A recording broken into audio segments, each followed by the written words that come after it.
좋으신 우리 주님의 은혜가 오늘 이 시간 우리 모든 교우들과 함께 하시기를 바랍니다. 오늘 우리가 함께 나누면서 은혜 받으실 하나님 말씀은 잠언 14장의 말씀입니다.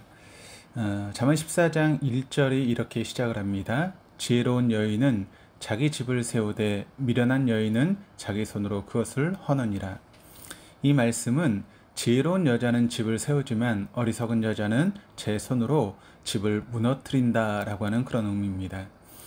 곧 잠언을 비롯한 하나님의 말씀을 통해 삶의 기술을 잘 체득한 지혜로운 여인은 가정을 말씀의 반석 위에 잘 세워나가지만 하나님 말씀에 무관심한 미련한 여인은 하나님의 뜻과는 무관하게 본능과 욕망을 쫓음으로 인해서 결국 가정을 옳지 못한 길로 이끌어 가서 허물어뜨린다라고 하는 그런 의미입니다. 사실 이 말씀은 비단 아내분들에게만 국한되는 말씀은 아닙니다. 우리 모든 인간에게 해당되는 말씀입니다. 흙으로 인간을 지으시고 생기를 그 코에 불어넣으심으로 사람을 생명으로 만드신 하나님께서는 한 줌 흙으로 다시 돌아갈 인간의 행복을 위해서 성경이라고 하는 인생 사용 설명서를 우리에게 허락해 주셨습니다. 창조주로서 그 누구보다도 인간의 일생에 대한 모든 것을 잘 알고 계시기에 공의롭고 정의로우신 하나님 앞에서 우리 인간들이 인생이라는 건축물을 어떻게 잘 세워나갈지를 바로 알려주시기 위해서 인간의 언어로 기록하게 하신 것이 오늘 우리가 붙들고 있는 성경의 말씀입니다. 그에 따라 삶의 건축 기술집인 성경 말씀을 쫓아 인생을 건축해 나가는 지혜로운 사람들은 하나님 앞에서 지혜롭게, 공의롭게, 정의롭게 또 정직하게 행할 일을 행하며 인생이라고 하는 그런 집을 견고하게 쌓아 올려갑니다. 하지만 그에 반해 하나님이 살아계시지 않는 것처럼 자신의 탐심과 욕망, 어그러진 본능을 쫓아가는 미련한 사람들은 모래 위에 인생이라는 집을 쌓는 어리석음을 범하게 됩니다. 그에 따라 현생에서뿐만 아니라 하나님의 공의와 정의가 실현되는 그날 주님 앞에서 절치부심하며 통안의 눈물을 흘리게 됩니다. 우리 그리스도인들은 인생이라는 집을 영원하신 주 예수 그리스도로 반석 삼고 삶의 건축 기술집인 성경의 말씀을 따라 인생이라고 하는 그런 집을 쌓아 올려가는 시공자들입니다. 그런 우리가 삶이라고 하는 집을 건축해 나가는데 필요한 영적인 벽돌들 중에 하나가 바로 2절과 9절과 11절에 등장하고 있는 정직이라고 하는 벽돌입니다. 하나님을 경유하는 지혜로운 자들이 이 땅에서 바르게 살아가는데 필요한 덕목 중에 하나가 바로 정직입니다.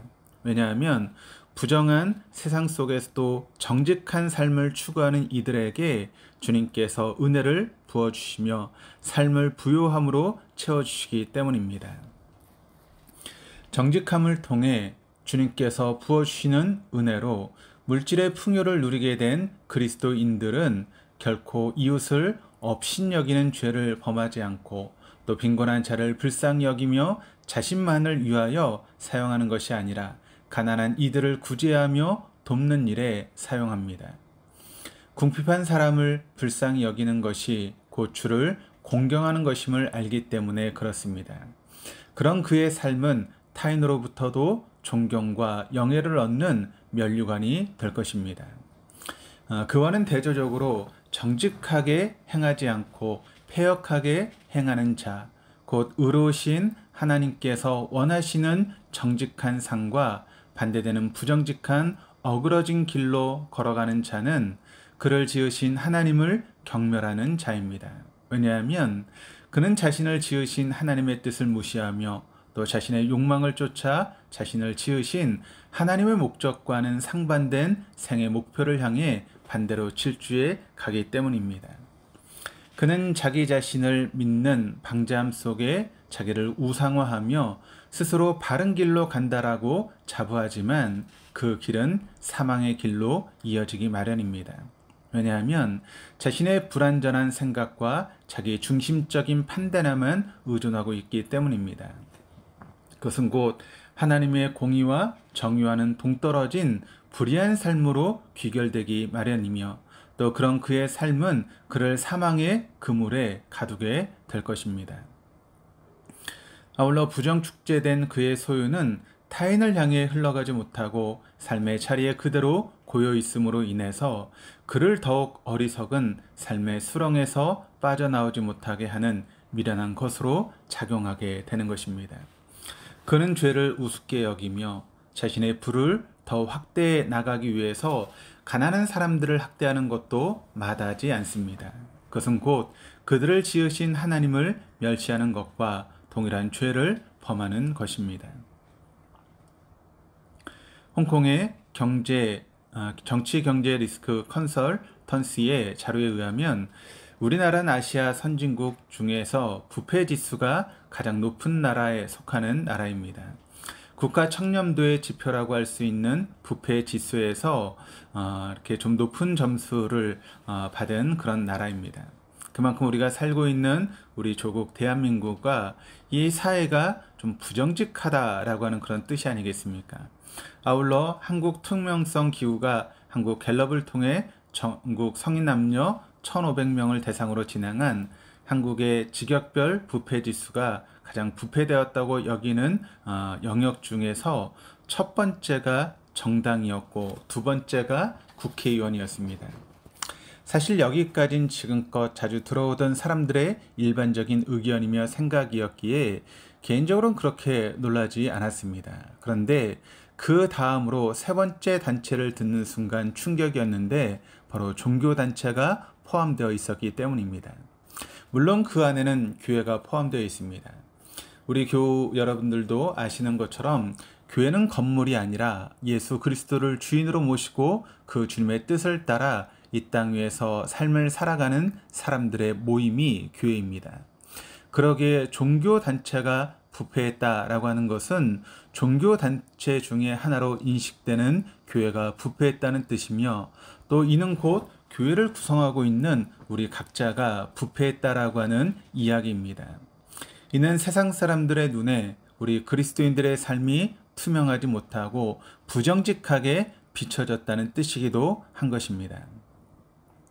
오늘 하나님 말씀인 잠언 14장은 우리 그리스도인들에게 정직이라는 벽돌로 우리의 삶을 또 집을 잘 지어가라고 권면하고 있습니다. 왜냐하면 정직한 삶을 추구한 이들에게 주님께서 은혜를 부어주시며 삶을 부유함으로 채워주시기 때문입니다. 잠언의 잠자는 대나무 죽자와 모두 함자를 합한 글자입니다. 하면은 봉하다라고 하는 그런 뜻이 있습니다. 옛날에는 떨어진 옷을 깃거나 자루를 꿰맬 때 대나무로 만든 바늘을 썼습니다. 이 대바늘이 바로 잠입니다. 그러니까 잠언이란 바로 우리의 삶에 헤어지고 구멍난 부분을 꿰매주고 있는 영적 바늘인 것입니다.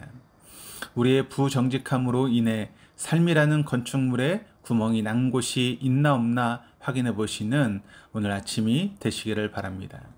혹여 그런 곳이 있다면 정직한 삶으로 그것을 다시 메움으로 오늘 이 하루를 주님께서 부어주시는 은혜로 채우시며 그 주님 안에서 부유함을 누리시는 복된 날로 갖고 가시기를 주님의 이름으로 축원합니다. 기도하시겠습니다. 주님을 경외한다는 것은 그저 추상적인 언어에 불과한 것이 아니라 삶이라는 집을 정직의 벽돌로 채우며 쌓아가는 삶의 기술임을 일깨워 주셔서 감사합니다. 혹여 부정직함으로 인해 저희의 삶이라는 집에 구멍이 난 부분이 있다면 정직함을 회복하게 하사 그것을 메움으로 오늘 이 하루가 주님의 은혜로 채워지며 주님 안에서 부유함을 누리는 복된 날 되게 하여 주옵소서. 저의 삶의 주춧돌이 되어 주시는 예수 그리스도 이름으로 기도드립니다. 아멘.